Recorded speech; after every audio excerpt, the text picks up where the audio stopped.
have to start with baseball. This is rare during the football season that we lead off the show with baseball, but when someone is chasing history and that person is Aaron Judge, it's going to get our attention.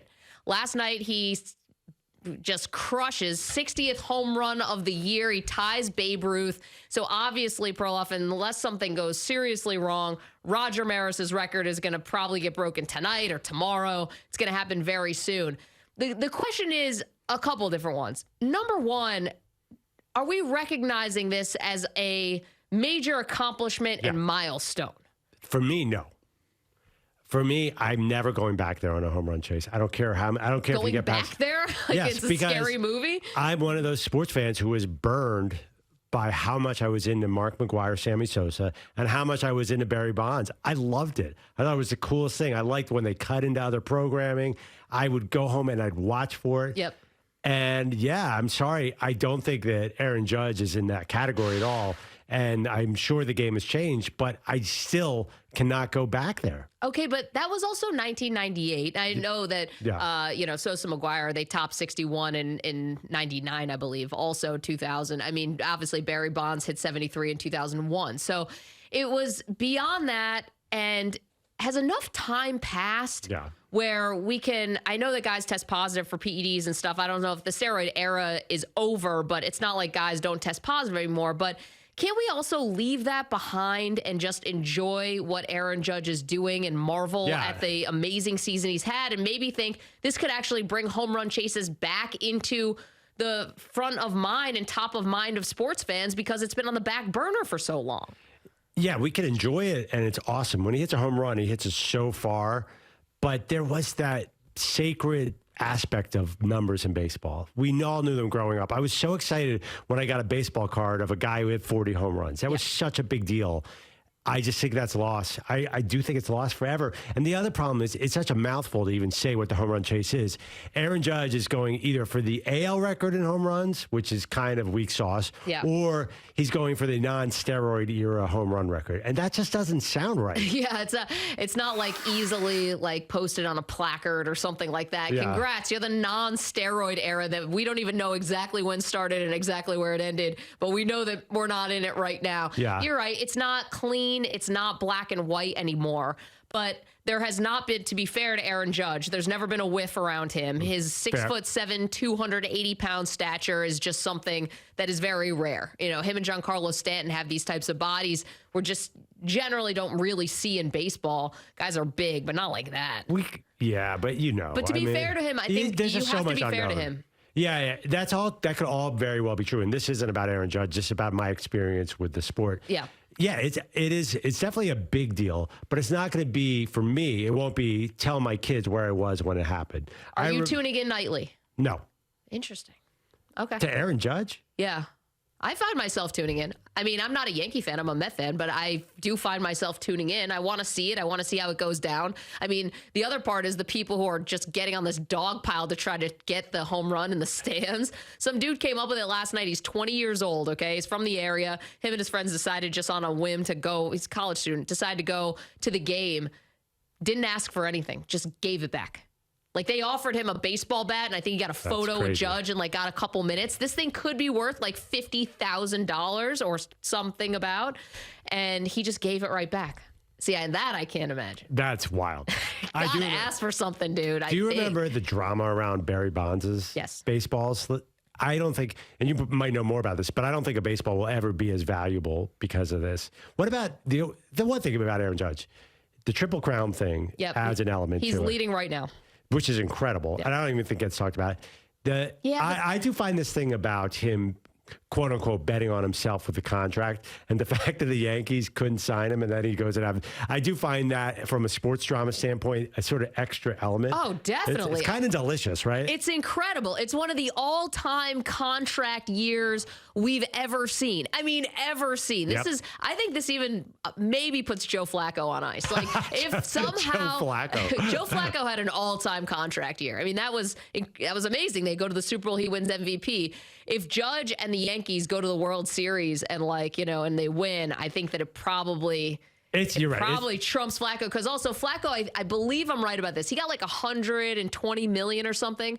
Judge could cash into like the tune of $400 million. Yeah. Something insane. And also, Joe Flacco has not done much since then. So I think we don't look back. Joe Flacco's a guy whose career fell off a cliff at a certain point. Okay. I'm glad you brought that up. Yeah, but I don't think Judge is going to be Joe Flacco at 37. Okay. I'm glad you brought that up, because Joe Flacco was never like the face of baseball. He was, face of football, rather. Right. He was never Aaron Judge, who was playing on the most popular team in the sport. The Ravens are popular, but not like the Dallas Cowboys. Yeah, it feels silly to talk Joe Flacco, Aaron Judge, two different things. No, we're just talking about betting themselves on contract years. But here's the thing about Joe Flacco didn't do a lot after that, and then bringing it back to Aaron Judge. Because I don't think anyone wants to have this conversation, but I guarantee it's one that the Yankees are having, which is Aaron Judge going back to after his rookie season in 2017, which was excellent. He came in second in MVP. He won Rookie of the Year. He came in second MVP, by the way, to Jose Altuve, who turns out later the Astros were cheating that year with the garbage can banging scandal. So 2018, another reason not to believe baseball. Well, that one was pretty unique. Wait, that's exactly, how was that unique? How many other people were stealing signs? Well, maybe sign stealing, but not the banging on the trash can situation. But I don't think it was that unique. But please go ahead. 2018, Aaron Judge misses 50 games. 2019, Aaron Judge misses 60 games. 2020, remember they only played a 60-game season, he missed 30 games. Aaron Judge in 2021 missed 20 games. There is a legit injury history with Aaron Judge, who, because he went to college at Fresno State, is also 30 years old now that he's hitting free agency. I mean, the baseball rules about free agency are insane, but that's neither here nor there today. So the fact that he could miss this amount of time, and yet he is putting together an all-time season in a contract year, I think the Yankees have to legitimately wonder, are we getting the anomaly? Like, are we getting a super healthy season from Judge? And the moment that we put pen to paper on a 8-year deal, 10-year deal, whatever this is going to be, all of a sudden it's back to Aaron Judge, somebody who is amazing talent, otherworldly, represents the sport well, all those great things, but is also someone who can't stay healthy. I don't know. I know, what did they offer? $213 million coming into this? I don't trust the Yankees to accurately judge what they should be giving Aaron Judge. So if they decide that, I almost would be, usually I think 30-plus sluggers are dangerous. Aren't there a lot of numbers that often doesn't pan out? But obviously they misinterpreted what they had with Judge coming into this. That, or he's on an all-time heater that we haven't seen since his rookie year. Right. I don't know. I don't follow it that closely, but it feels to me like, of course the Yankees are going to do anything they can to get him back. And I think that's the obvious take. Wouldn't you do? He's the best player in baseball right now. He's a triple crown. Yep. You're telling me other players are getting $400 million. Why don't the Yankees just throw them $450 million? What's the big deal? They have the money. Well, okay, so people always say that about the Yankees. The Yankees have the money. No doubt they have the money. They also have the money whether they have Judge or not. The Yankees are that kind of organization that's going to be, it's like the Cowboys. They're going to be worth $8 billion whether Aaron Judge is on the team or not. The Cowboys are worth $8 billion whether Dak Prescott's on the field or not. One person doesn't define or make or break franchises like that. People will show up because the Yankees are a legacy brand who have fans all across the country and the world. And it's a thing to do, to go to a Yankee game, come to New York City, go to a game. I guarantee the Yankees opponents love it when they come to town. How many more tickets do you sell when the Yankees are in town versus whether the Pittsburgh Pirates are in town? I mean, it is a lot different. No offense, Pittsburgh. And so they don't need Judge necessarily. And they've also been kind of snake bitten a little on the last two big contracts. One they gave out to Garrett Cole, who has done well, but Garrett Cole is not the same pitcher that he was with the Houston Astros. And then Giancarlo Stanton, a guy who they traded for with a massive contract. Grant hit a grand slam to win the game last night, notwithstanding. But does anyone think that the Stanton contract, that they've really gotten the juice out of the juice out of the squeeze there, whatever the term is? No. But all that being said, can't throw your logic out the window. Aaron Judge is about to break the AL record for home runs. He's the face of baseball right now. Throw that dude $400 million. Everybody's getting $400 million. It's not our money. Just get this done. The other thing, too, is I've lived in New York for a long time. It's a different animal. The Yankees probably have 1/10 the buzz than they did when they were winning championships. There's just the Yankees have definitely fallen back. They might be the number one team in town, but they are not the number one team like they used to be. I mean, to me, they're not. I remember it used to be Yankees, Yankees, Yankees, and they've been. You don't think they have less buzz around the streets of New York than they used to? At least to me, they do. I mean, no, they definitely have more buzz. I mean, I just know this working at WFAN, they definitely have the most. Not until this year. I'm saying, like, say 2010 through 2020 was nothing like the late 90s, nothing like 2000. Well, 2005. because also they're not in the middle of a dynasty, and unfortunately, they kept coming up short. But let's not forget, like, they have been to the ALCS in the last couple of years. It's not like they've been missing the playoffs. This is the Yankees of the 1980s where they totally stunk. Right, but I don't think they have this attitude of where the Yankees were always going to sell. I do think there's a high priority. They'd like to be in the World Series every year if they can. I know they don't spend like crazy. I don't think they say, well, you know what? Franchise value probably doesn't matter. They're probably not going to sell the team. I think it seems to me, and you know a lot more about this than me, it seems to me that they value Judge more than you're saying for the obvious reasons. Don't you think there would be... Well, you just mentioned it, though. They lowballed him last year. Yeah, I mean, you could call $230 million a lowball offer, but we know how this works. Baseball's funny money. But then this happened. Don't you think it's much harder for them to lowball him again? It's harder, no doubt, but I guarantee it's a conversation they're having. Hal Steinbrenner, obviously the Yankees owner, has been on record of saying he doesn't think it should take more than $200 million to build a winner. And I mean, people can say that's crazy, but you could also say that's prudent. Because they also have, as many front office analytics people as anybody. The Yankees have so many advantages that their money buys them. That's not just players. What's the team look like? Say they did lose Judge. Do they have the required amount of star power? I mean, who are their national stars? Well, I would say Stanton is a big star. Yeah. I mean, Cole should be a huge star. Yeah, he's a pitcher, though. I don't know. I feel like they kind of, as far as star power, without Judge, they fall back into the pack because a lot of teams have a Stanton. I mean, that's not such a divider. A lot of teams have a Stanton. I don't know about that, but I don't know. Is Stanton one of the a 6'5" former MVP? I don't know if a lot of teams have that, but I mean, I don't think he's a huge national star. I mean, he's certainly not.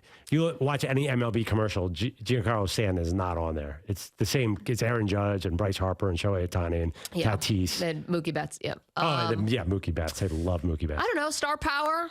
Stu, you're a big Yankee fan. Yeah. Do you think they need Judge for the star power? I mean, if they lose him, they would definitely have to get someone else that has that star power because it's really just Stan and Cole. Like, I mean, is it DJ LeMahieu? Is it Anthony Rizzo? I don't think so. LeMahieu is a great hitter. He's about as exciting as this desk right here. Yeah. I mean, just personality-wise, he's an awesome hitter. But I've always thought that he seems like a really good player who does not capture the public's imagination. I don't think he said 3 words since he arrived in New York. But you're going a little further down on the list here. I mean, Gleyber Torres has a way better personality, but Yeah. But maybe you're right. Maybe the logo is enough. But say that $300 million doesn't go to Judge, would they sign a lighter version of Judge? Somebody they might try, but let's think about it. I mean, besides Cole and besides trading for the Stanton contract, there's been plenty of guys who have come up in free agency, and the Yankees said no thanks. They said no thanks to Bryce Harper. They said no thanks to Manny Machado. They've said no thanks to, Shohei Ohtani said no thanks to them. There's been guys who have been available. Carlos Correa, Javi Baez. I mean, there's been plenty of guys who have come up on the market and they were just like, you know what? No, we're not going to invest. Now, I don't know if this is going to be different here with Judge. It might be. We want to hear from you. 855-212-4CBS, 855-212-4227. So a couple themes here to this Judge home run race. Number one, does this mean anything to you? He's going to hit 61, obviously. He hit 60 last night. Does it mean anything to you? Does it make you believe again in home run chases? Do you care at all about this? We want to hear from you. And then the second part of it, because also let's not forget, you and I remember the steroid era a lot, but if you're 15 right now, what do you remember from 1998? You were born in 2005. Are you even aware there's such a thing as Major League Baseball if you're 15 years old? Have you seen the demographic? Yeah, I'm sorry. But if you're a kid or you have kids and you want your kids to get excited about baseball, maybe you love it, you're trying to get your kids into it, your kids are probably coming into this totally just wide-eyed. They didn't live through all that baggage. I've actually found 20-something fans and 30-something fans think that the numbers with steroids should count. They don't seem to have the stigma around the steroids. Judge himself said he thinks Barry Bonds is the all-time home run king. And Judge is 30. Yeah. He's not 22 years old. I feel like there's a certain age that has a bigger problem with steroids. I've noticed a lot of younger fans don't care. I'm telling you, I don't think a lot of younger fans care because maybe they don't remember just like how pervasive goofy it was. Yeah. like weird. And then the other part is you see guys getting into the Hall of Fame left and right, managers, commissioners, people who had their fingerprints on the steroid era who get a pass and get into the Hall. And then other guys are being left out. So it seems hypocritical. I mean, all that stuff is there. So we want to hear from you about Judge and the home run race. And then Aaron Judge, does he go back to the Yankees? Is that totally a given? His hometown team is the San Francisco Giants. He was a huge Bonds fan. And the Giants have deep pockets. Also, don't the Rangers always throw $500 million around like it's Seager. like it's candy? They always come up. They always find the money somehow. Plus, by the way, the Dodgers, I keep reading this. I'm like, where are the Dodgers? Haven't the Dodgers signed everybody? And they have an infinite amount of money. Thank you for watching our video. Please like, comment, and subscribe. And if you want to see more videos like this, just hit the bell. Yeah, ring the bell. Just hit the bell.